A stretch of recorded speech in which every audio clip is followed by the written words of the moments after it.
And now for an amazing story.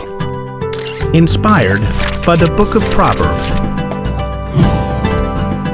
Chapter 12, verse 18.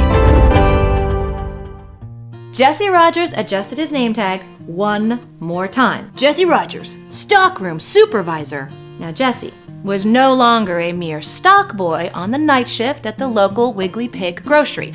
Nope, Jesse was now supervisor of all stock boys. Well, all stock boys and one new stock girl. Now, as soon as that closing bell sounded and the last customer had left the store, Jesse gathered his crew into the stock room around the cartons and pallets of newly delivered groceries. I'm Jesse Rogers. Dan, a short teen with spiky red hair and a Wookiee t-shirt, crossed his arms. Yeah, we know who you are. And beside him, Ryan, a young man with round face and glasses, nodded. We've worked with you for like the last 3 months. It's different now. I'm in charge. He turned from the guys to a lanky girl with short blonde hair and big green eyes. She studied him carefully. Plus, Ella's just starting. She doesn't know how things work around here. The groceries are here.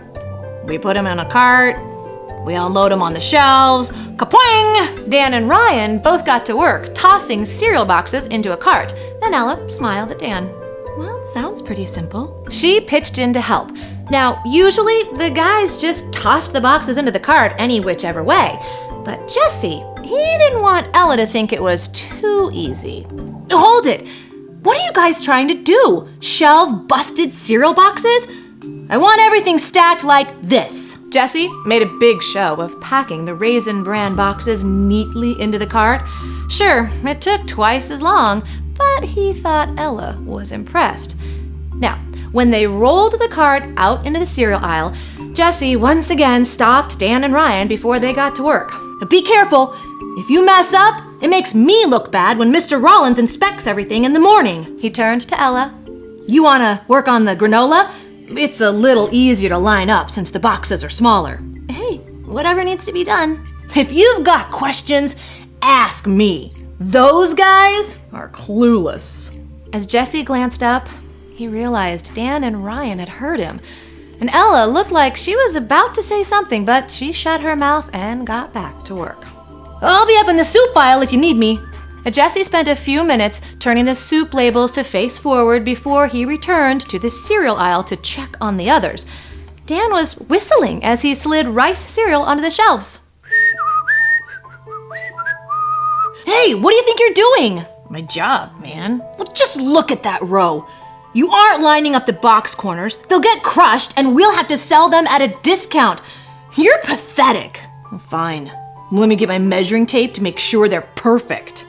You don't have to be so touchy about it. Jesse shrugged as Dan turned away. He noticed Ella was watching him. So then he went to check out Ryan's work. You're mixing up 3 different flavors of sugar wheats? Totally unacceptable. I'm really sorry. It's just, I'm colorblind and the boxes, they look so much alike. What? You can't read either? Pretty lame, Ryan. It looked like Ryan might actually cry as he squinted at the box names. Jesse just shrugged as he sauntered away. It wasn't his problem that Ryan couldn't get it together. Jesse? Ella had finished her neat row of granola boxes and Jesse beamed with approval. Could you maybe show me how to do the snack aisle? Jesse was proud of his neatly aligned chocolate bars and packs of gum. He proudly showed Ella how to keep the chip bags in line and the pretzel rods in order. But as Ella's hands worked neatly and efficiently, she turned to him. I think Dan and Ryan are trying really hard. Yeah, well, it's not good enough. But that's where you've got a whole lot of power. Jesse frowned. Well, of course he had power. He was the boss. I mean, to help them do better. I hang out with this group of kids on Wednesdays, and there's this great Bible verse we memorized last month from Proverbs. The words of thoughtless people cut like swords, but the tongue of wise people brings healing. I was just, kidding. Really? Jesse felt his face redden. He hadn't been kidding. He'd been trying to prove how important he was, and he'd said some pretty mean things without thinking. I really hurt those guys, didn't I? Looked like it. Jesse took a deep breath. Squaring his shoulders, he turned and he marched right back into the cereal aisle. Hey guys! Dan and Ryan both winced as they saw him approach. I've been thinking, we need to start doing things differently around here. Dan and Ryan exchanged a glance and braced themselves.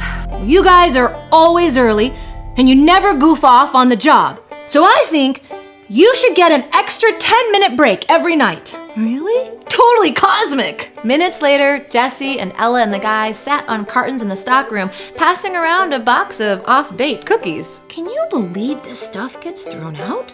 I mean, these still taste great. Jesse took a cookie too, but he couldn't bite into it just yet. Guys, I'm really sorry about what I said earlier. I want us to be a team and do great work. But me saying dumb stuff doesn't help anything. Thanks, man. Forgive you, I do.